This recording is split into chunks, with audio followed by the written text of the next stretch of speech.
Jezabel e abandonado o Deus de Israel para seguir a Baal. Nós também vemos que Elias, direcionado por Deus, foi notificar Acabe de que não choveria mais sobre a terra até que o Senhor determinasse. Vimos Deus sustentando Elias ali no ribeiro de Querite, durante um tempo com água, pão e carne, e depois acompanhamos o profeta sendo direcionado por Deus para ir para a cidade de Sarepta, Nós até falamos Sarepta, refinação, na terra de Sidom, território governado pelo pai de Jezabel, E ali Elias foi sustentado. Após todos esses acontecimentos, vimos o Senhor respondendo à oração do profeta e ressuscitando o filho da viúva que havia falecido. Tudo isso que aconteceu na vida de Elias, irmãos, teve um caráter pedagógico, Deus estava preparando o profeta. E agora, após ter sido treinado e aprovado em particular, Elias está apto para dar início ao seu ministério público. No capítulo 18 de 1 Reis, existem algumas lições valiosas que nós aprendemos, que eu aprendi, e é isso que eu quero compartilhar com os irmãos nessa manhã. A igreja pode se colocar de pé. A nossa leitura está no livro de 1 Reis, capítulo 18, versículo 1. 1 Reis, capítulo 18, versículo 1.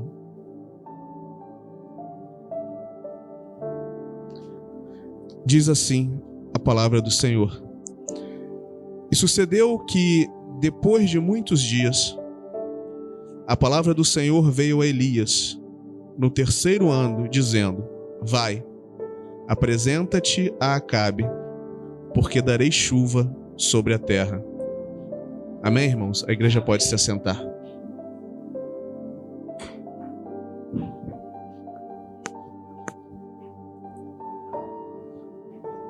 A primeira lição que eu aprendo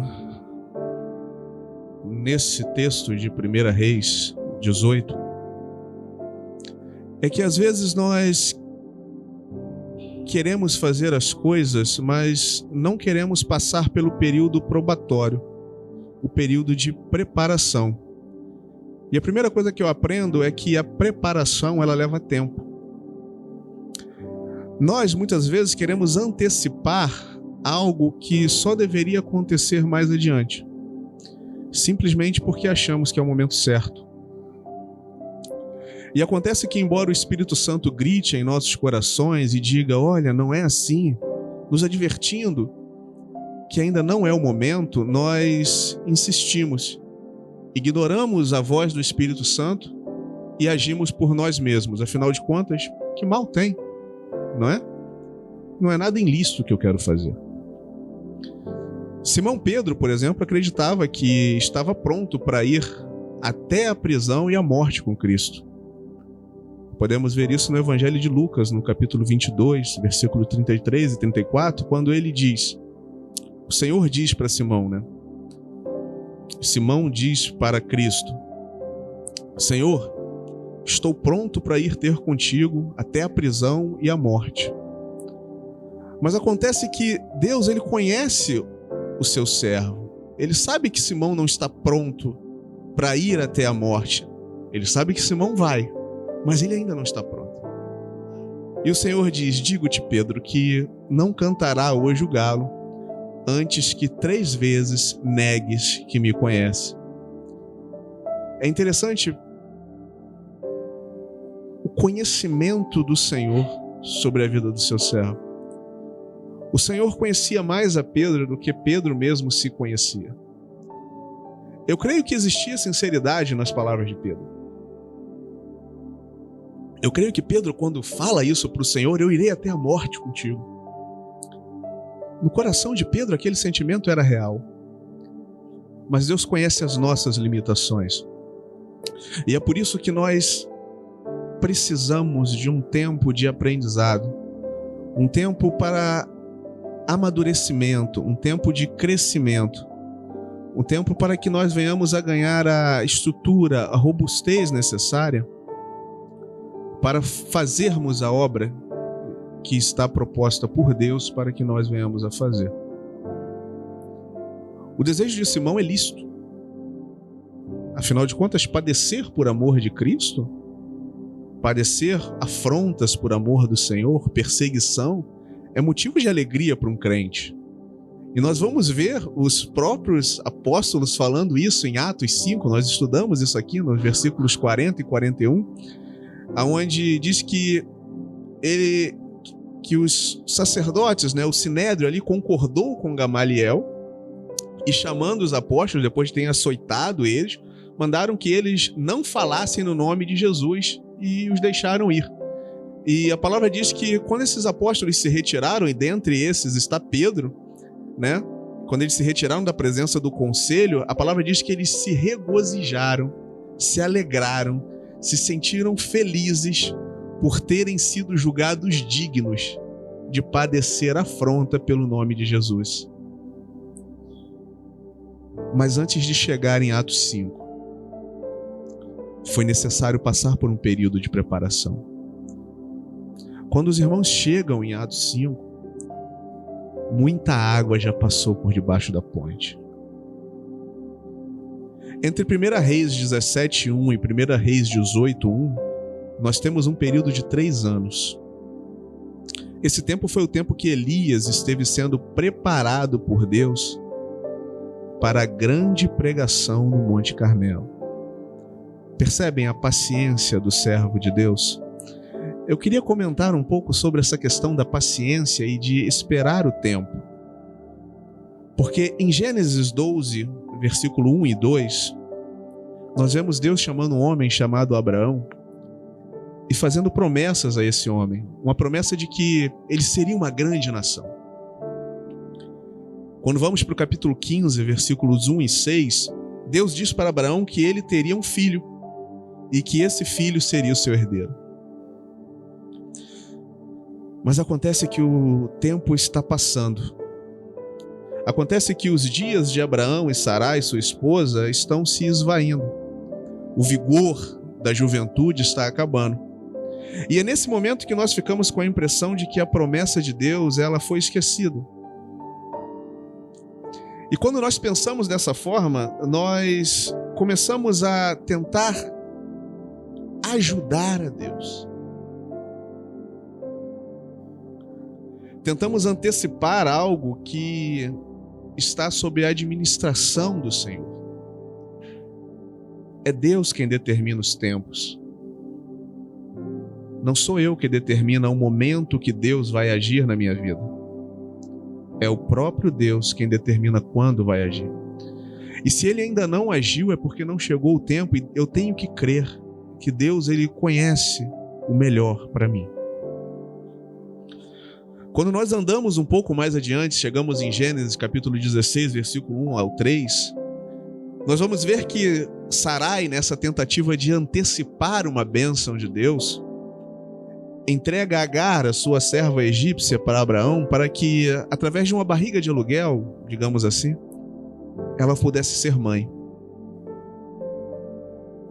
13 anos após esse fato, nós vemos Deus novamente falando com Abraão, no capítulo 17, nos versículos 1 e depois nos versículos 15 ao 21.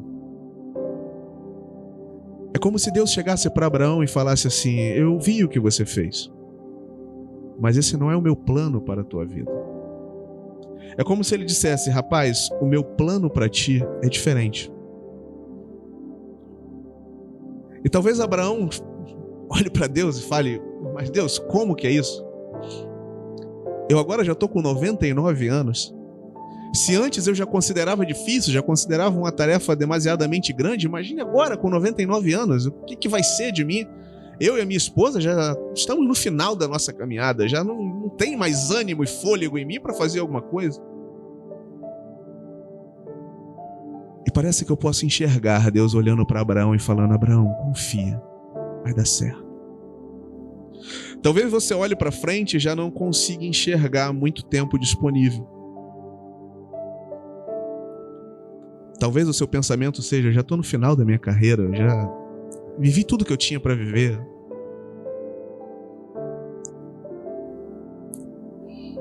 Mas eu quero te dizer o seguinte, irmão. Deus ainda fará coisas maravilhosas através de ti. Acontece, meu amado, que o tempo da preparação era necessário. Era preciso acontecer tudo isso que aconteceu para que você estivesse preparado como Elias para subir aquele monte e fazer aquele discurso maravilhoso e ver a glória de Deus confirmando o seu ministério. Uma vez que o servo está pronto, eu costumo dizer que cada vaso leva um tempo para ficar pronto.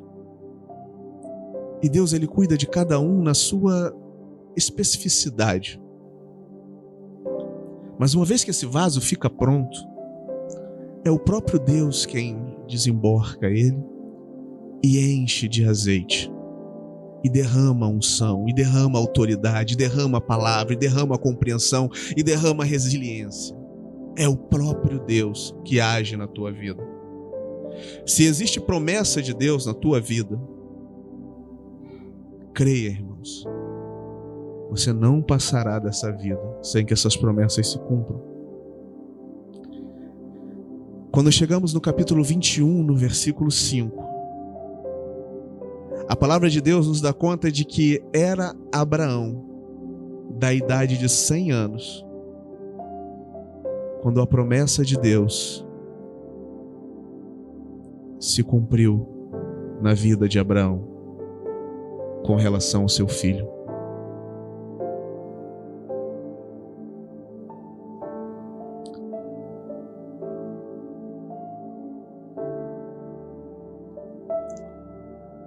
Esse tempo foi o tempo que Elias esteve sendo preparado por Deus, 3 anos, para subir naquele monte. Durante esse período, a fome se espalhou por toda aquela região. Elias se tornou uma pessoa não grata no reino de Acabe.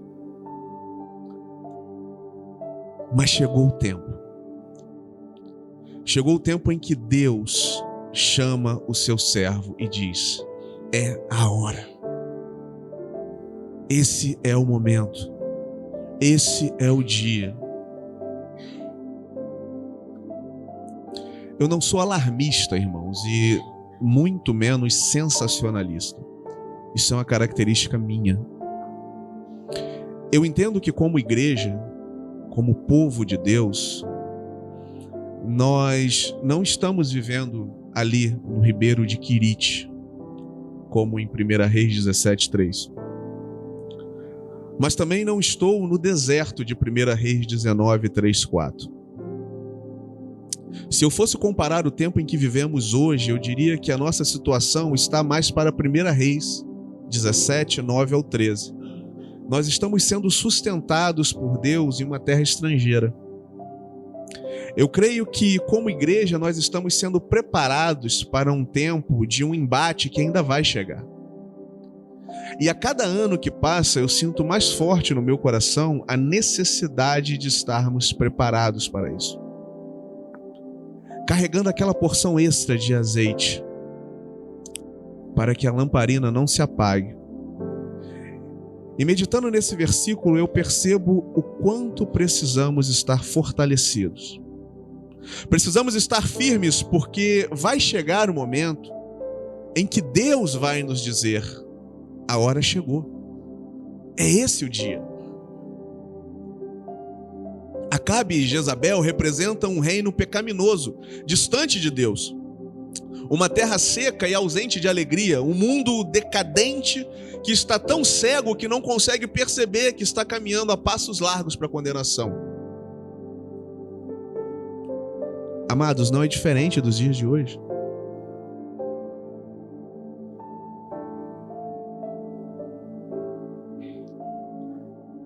A terra está seca.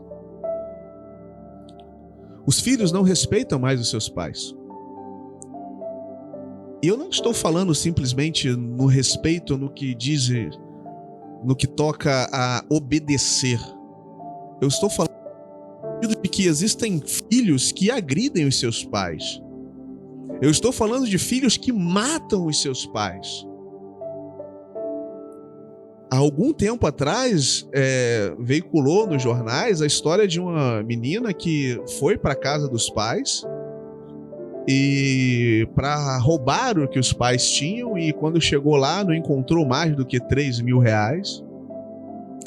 Não satisfeita, esperou a mãe e o irmão chegarem, colocou eles trancados num quarto, esperou o pai chegar, extorquiu todo o dinheiro, depois pegou a mãe, o pai e o irmão, queimaram dentro de um carro.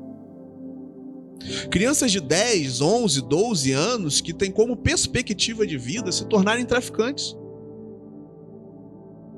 Eu estou falando de crianças que estão dispostas a morrer por uma facção criminosa. Crianças que perderam a sua inocência. As pessoas perversas se multiplicam. Estupros, sequestros, massacres. Há pouco tempo atrás, uma mulher parou o carro numa avenida movimentada de São Paulo. Um cara entrou pelo carona e estrupou ela dentro do próprio carro. Enquanto isso, irmãos, as pessoas estão discutindo como vai estar a economia no ano que vem. Será que o dólar vai abaixar ou vai subir? Como será o novo pacote econômico? Se olharmos ao nosso redor e fizermos uma reflexão, a única conclusão sensata é de que o mundo onde vivemos está se destruindo. A maldade se multiplica e dia após dia as coisas têm piorado, irmãos. Elas não têm melhorado.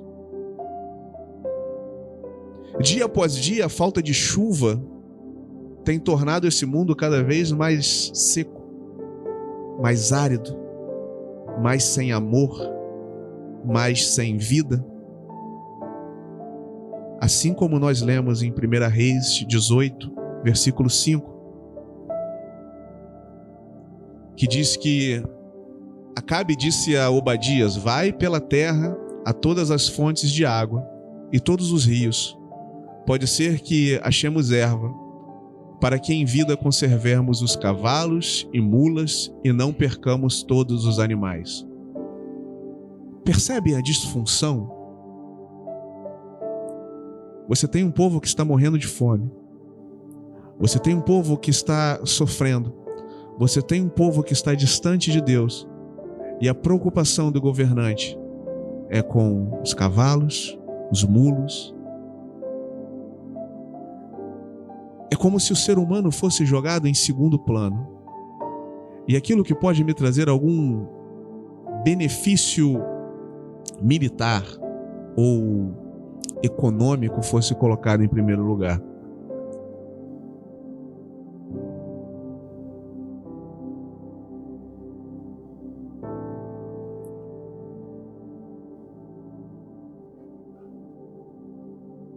Assim como nos dias de Acabe, irmãos, preocupa-se com tudo, menos em se voltar para Deus. Eu sei que é uma reflexão triste, mas é a verdade. É por isso que, como igreja, nós precisamos estar atentos. Precisamos remir o tempo para nos prepararmos, pois esse mundo em que vivemos, embora ele nos odeie,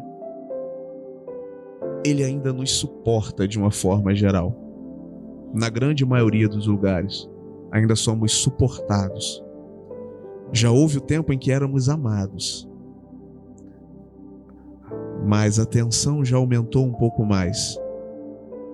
E hoje nós somos suportados. Mas isso também não vai durar para sempre.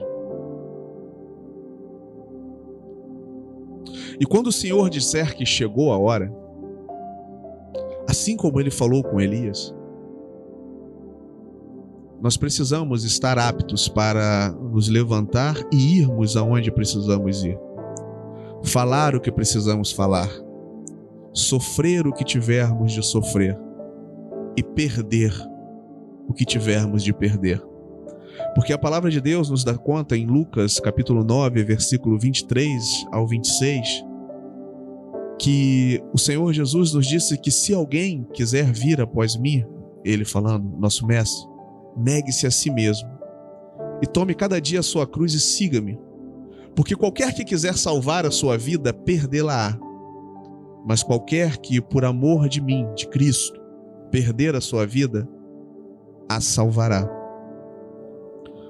Porque que aproveita o homem granjear o mundo todo, perdendo-se ou prejudicando-se a si mesmo? Porque qualquer que de mim e das minhas palavras se envergonhar, dele se envergonhará o Filho do Homem quando vier na sua glória e na do Pai e dos santos anjos.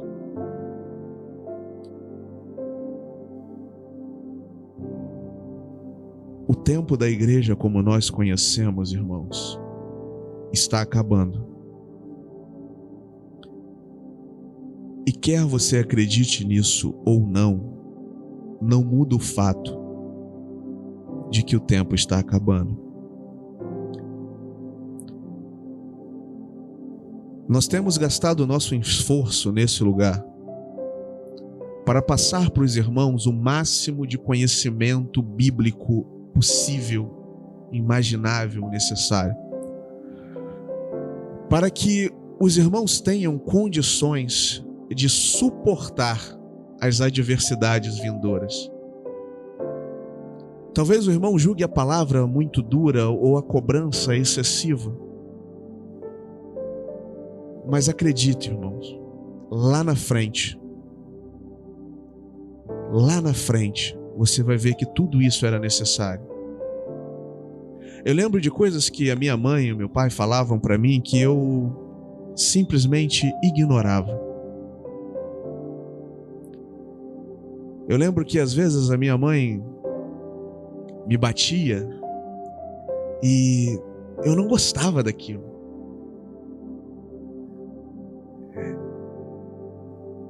E a minha mãe tem 77 anos, 78.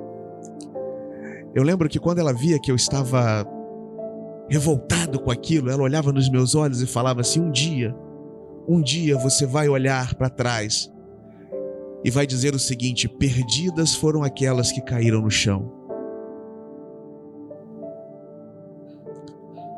Realmente, irmãos, talvez se ela tivesse apertado um pouco mais, eu tivesse tido um encontro com Cristo antes. Toda aquela correção era necessária, foi necessária. E perdidas foram aquelas que caíram no chão. A segunda lição que eu aprendo nesse texto é que não devemos temer o mundo, mas confiar e permanecer em Deus. 1 Reis 18, versículo 17 e 18.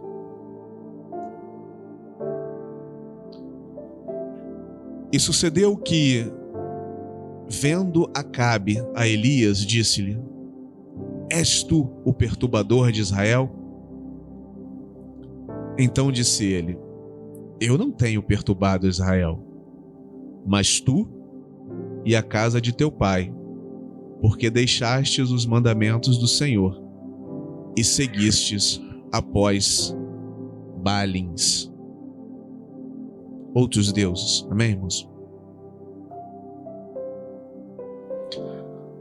Ao receber a ordem de Deus, Elias prontamente vai na direção de Acabe. E eu creio que seja lícito pensar que Elias, como servo de Deus, sabia que Acabe não estava exatamente morrendo de amores por ele. E mesmo que Elias não soubesse, assim que Elias se encontrou com Obadias, nós vemos ali em 1 Reis, capítulo 18, no versículo 10, que Obadias já dá conta para Elias de tudo o que está acontecendo e passa uma visão geral do posicionamento de Acabe com relação ao profeta. Mas o que chama a minha atenção, irmãos, é que nada disso fez Elias retroceder. E a pergunta que fica no meu coração e na nossa mente é a seguinte: por que não? Por que Elias não pensou em voltar? Afinal de contas, a autopreservação é um sentimento natural, não é, irmãos? Mas o profeta vai contra isso, contra essa autopreservação. Ele vai na direção de Acabe. E a resposta para isso é simples: a missão havia sido dada por Deus.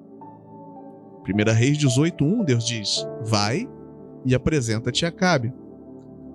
Quando Deus nos dá uma direção, irmãos, Ele também nos capacita para tal.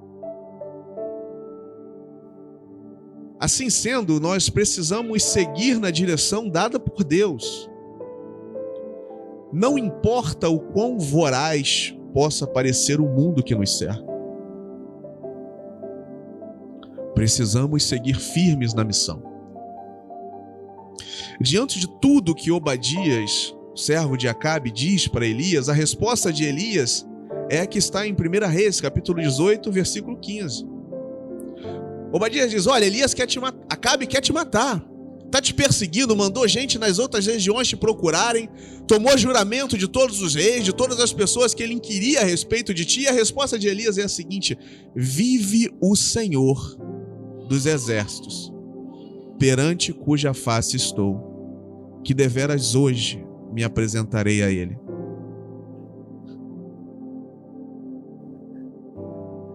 A expressão de Elias já começa dizendo: olha só, vive o Senhor dos exércitos. Nós servimos a um Deus vivo. Uma das traduções possíveis para Javé é aquele que vive, o Deus que vive, o Deus que existe. E ele continua dizendo: esse Deus que vive, é na presença dele que eu ando.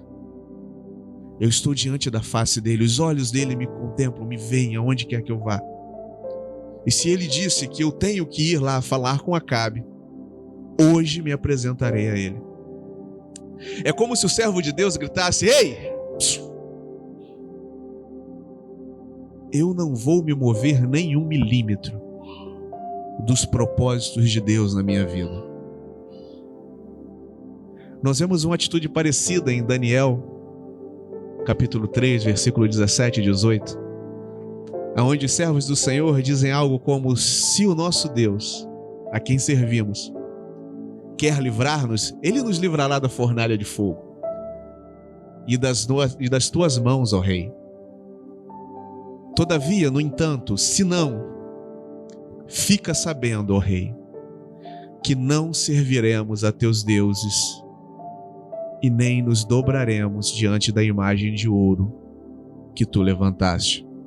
O apóstolo Paulo, na sua segunda carta a Timóteo, no capítulo 3, descreve como seriam os últimos dias, irmãos. O apóstolo pinta um quadro terrível de uma sociedade corrompida, onde os homens maus se multiplicariam de forma absurda. Mas diante de tudo isso, ele diz para o seu filho na fé, para Timóteo, qual seria a postura esperada do povo de Deus, do servo de Deus nesses dias. E ele diz o seguinte: tu, porém, permanece firme naquilo que aprendeste e de que foste inteirado. Não se mova dos propósitos de Deus na tua vida. Infelizmente, irmãos, temos visto nos nossos dias um grande número de pessoas que se afastaram de Cristo. Pessoas que passaram tantos anos caminhando com Cristo, mas que simplesmente abandonaram a fé, como se Cristo fosse um objeto ultrapassado, uma roupa da coleção passada, ou um carro que já tem 5, 6 anos, não quero mais. Como se isso não fosse o suficiente, ainda temos aqueles que se dispõem a perverter a palavra de Deus, criando o seu próprio evangelho para validar as suas atitudes, os seus pensamentos, as suas ideologias incoerentes e inconformes com a palavra de Deus. É muito triste, irmãos, nós olharmos nos olhos de uma pessoa e ver que já não existe mais o brilho, a alegria, a emoção, o prazer, a gana de viver na presença de Deus. Observar a vida, a chama do Espírito Santo se apagando aos poucos e dando lugar às trevas. É muito triste isso. E se você me permite fazer um apelo para ti nessa manhã, não faça concessões, meu amado. Não se mova daquilo para qual Deus te chamou. Permaneça firme na presença de Deus.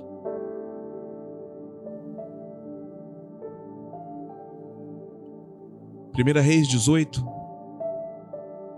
19 ao 20.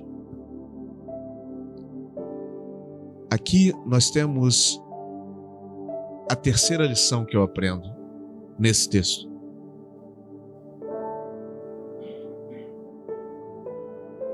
A lição de que o altar precisa estar de pé.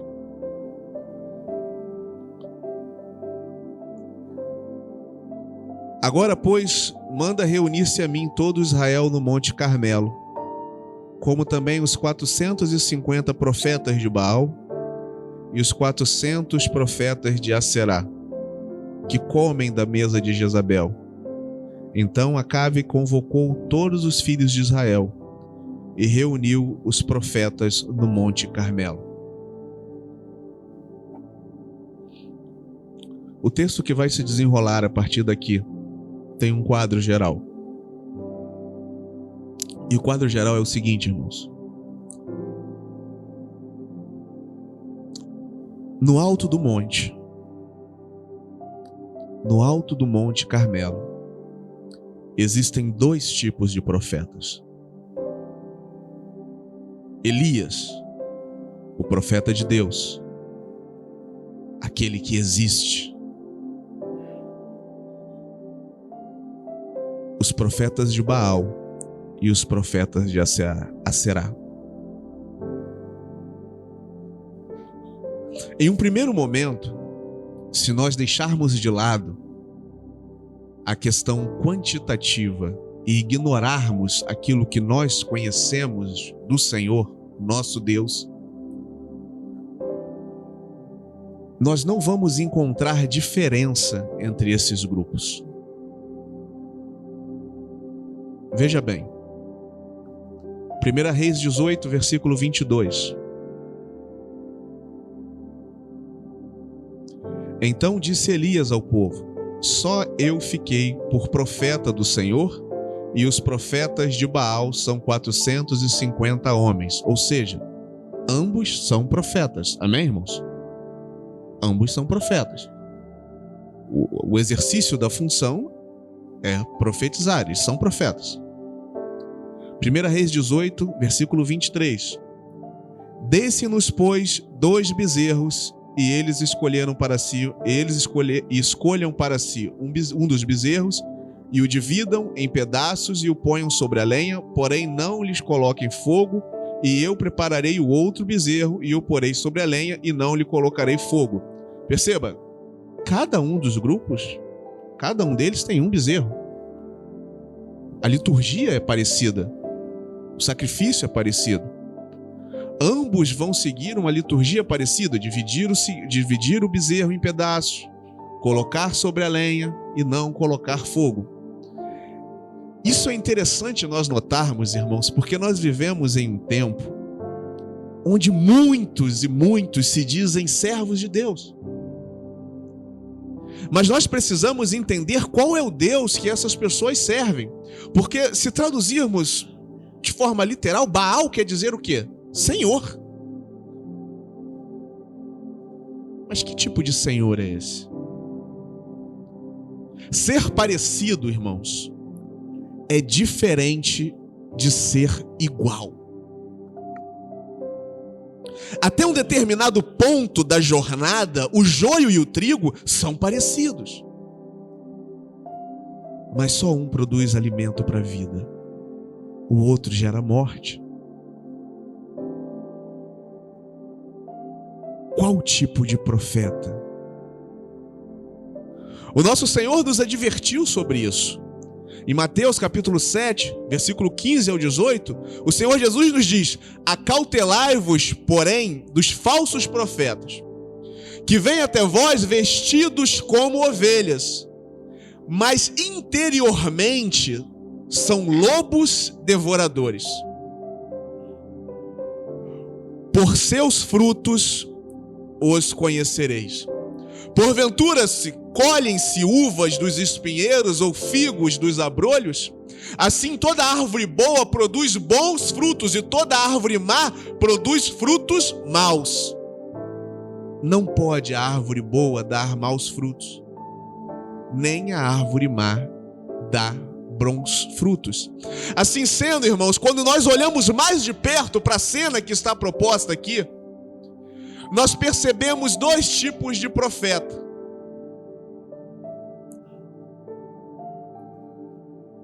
Mas vamos perceber que somente o profeta de Deus confronta o pecado do rei.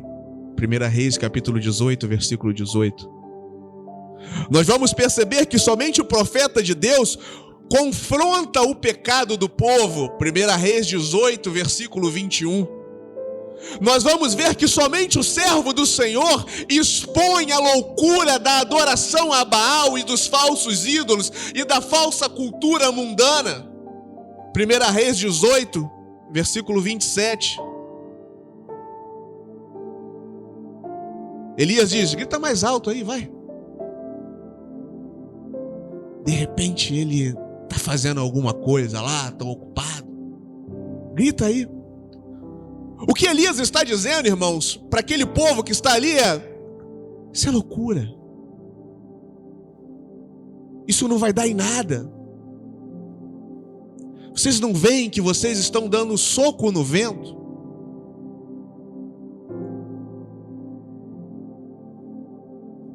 Somente o servo de Deus, o verdadeiro profeta do Senhor, chama o povo para ser corrigido.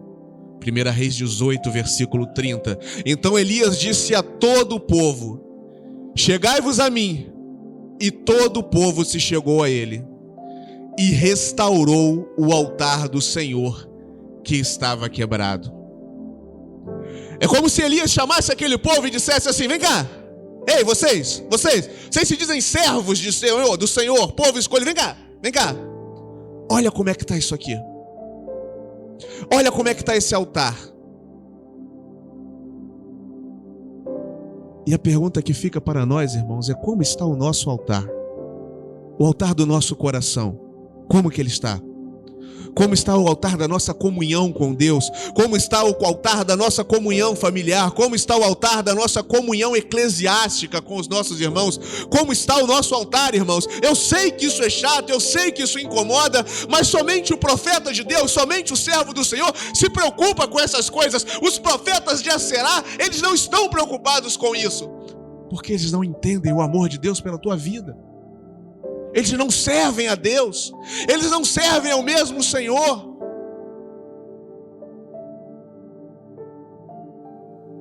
Somente o servo do Senhor lembra o povo de Deus de que a unidade é importante. 1 Reis 18, 31 e 32. E Elias tomou 12 pedras, conforme ao número das tribos dos filhos de Jacó, ao qual veio a palavra do Senhor, dizendo: Israel será o teu nome. E com aquelas pedras edificou o altar em nome do Senhor. Depois fez um rego em redor do altar, segundo a largura de 2 medidas de semente. Elias não pegou 10 pedras, porque o reino já estava dividido. O reino do norte e o reino do sul. 10 tribos de um lado, 2 tribos de outro. Elias não pegou 10 pedras. Elias não pegou 2 pedras. Elias pegou 12 pedras. A unidade é de Deus. A unidade no corpo, a unidade da igreja é de Deus. A divisão é do diabo, a unidade é de Deus. Efésios 4, versículo 4 ao versículo 6, nos dá conta de que há um só corpo, um só espírito, como também foste chamado em uma só esperança da vossa vocação, um só Senhor, uma só fé, um só batismo, um só Deus e Pai de todos, o qual é sobre todos e por todos e em todos vós.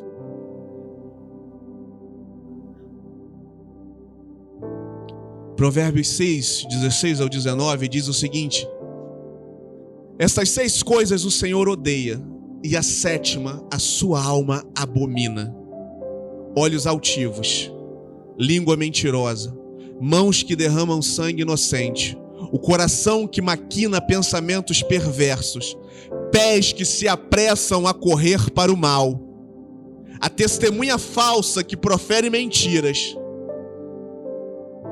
e aquele que semeia contenda entre os irmãos. Na oração sacerdotal do nosso Senhor e Salvador Jesus Cristo, ele diz assim: eu não rogo somente por esses, João 17, 20 e 21, mas também por aqueles que pela tua palavra hão de crer em mim, para que todos sejam um, como tu, ó Pai, o és em mim e eu em ti, que também eles sejam um em nós, para que o mundo creia que tu me enviaste. Irmãos, é simples. O ser humano, ele é individualista. O ser humano, ele olha para aquilo que é agradável e propenso a ele busca a sua vantagem pessoal. Mas quando nós nos reunimos como povo de Deus e passamos a buscar a edificação do corpo, isso dá testemunho para o mundo de que é algo antinatural. A unidade da igreja de Atos chamava a atenção daquele povo. Como que esse povo vive unido dessa forma? Se alegrando ali, passando perseguição junto, passando dificuldade junto. Isso dá testemunho do amor de Deus. Cristo veio, morreu por amor de nós, para que nós sejamos um. Somente o profeta de Deus deposita a confiança no Senhor, o seu Deus. 1 Reis 18, 34 ao 35 e 35. E disse: enchei de água 4 cântaros, e derramai sobre o holocausto e sobre a lenha. E disse: fazei a 2ª vez. E o fizeram 2ª vez. E disse ainda: fazei a 3ª vez. E o fizeram a 3ª vez. De maneira que a água corria ao redor do altar, e até o rego se encheu de água. 12 cântaros de água. E só para falar desses 12 cântaros, nós poderíamos ficar aqui mais um dia.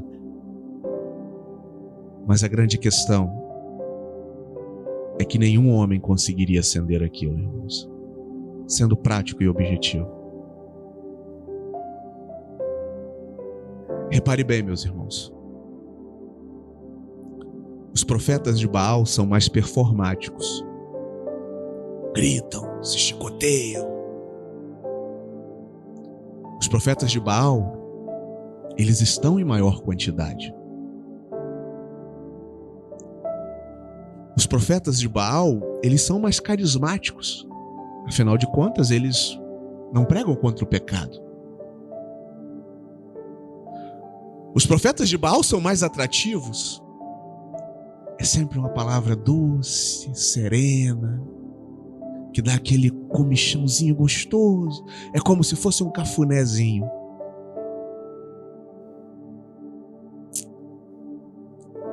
Mas eles não confrontam o pecado. Eles não chamam o povo à correção. Eles não restauram o altar. Eles não se esforçam pela unidade do povo.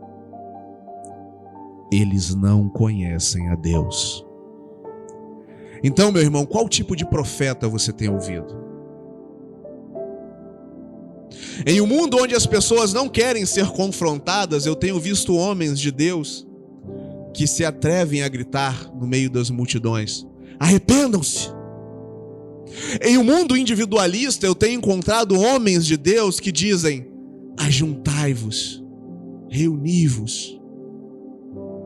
Em uma terra seca, eu tenho encontrado servos do Senhor derramando água e dizendo: prepara-te, igreja, o Senhor, teu Deus, está voltando. E você, meu querido, que tipo de profeta você tem ouvido? A igreja pode se colocar de pé. Então Elias disse ao povo: chegai-vos a mim. E todo o povo se chegou a ele e restaurou o altar do Senhor, que estava quebrado. E Elias tomou 12 pedras, conforme ao número das tribos dos filhos de Jacó, ao qual veio a palavra do Senhor, dizendo: Israel será o teu nome. E com aquelas pedras edificou o altar em nome do Senhor. Depois fez o rego em redor do altar, segundo a largura de 2 medidas de semente. Então armou a lenha, dividiu o bezerro em pedaços e pôs sobre a lenha. E disse: enchei de água 4 cântaros e derramai-a sobre o holocausto e sobre a lenha. E disse: fazei segunda vez. E o fizeram segunda vez. E disse ainda: fazei-o a terceira vez. E o fizeram terceira vez. De maneira que a água corria ao redor do altar, e até o rego ele encheu de água. Sucedeu que no momento de ser oferecido o sacrifício da tarde, amém, irmão Reginaldo? Sacrifício da tarde, o profeta Elias se aproximou e disse: ó Senhor, Deus de Abraão, de Isaque e de Israel, manifeste-se hoje que tu és Deus em Israel, e que eu sou teu servo, e que conforme a tua palavra fiz todas essas coisas. Responde-me, Senhor, responde-me, para que este povo conheça que tu és o Senhor Deus, e que tu fizeste voltar o seu coração. Então caiu fogo do Senhor e consumiu o holocausto, e a lenha, e as pedras, e o pó, e ainda lambeu a água que estava no rio.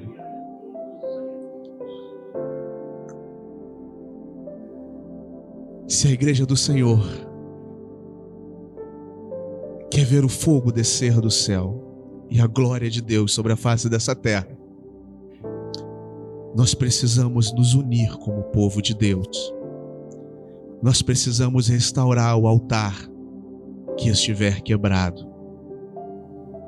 E como consequência disso, nós vamos ser arrebatados como aquele holocausto.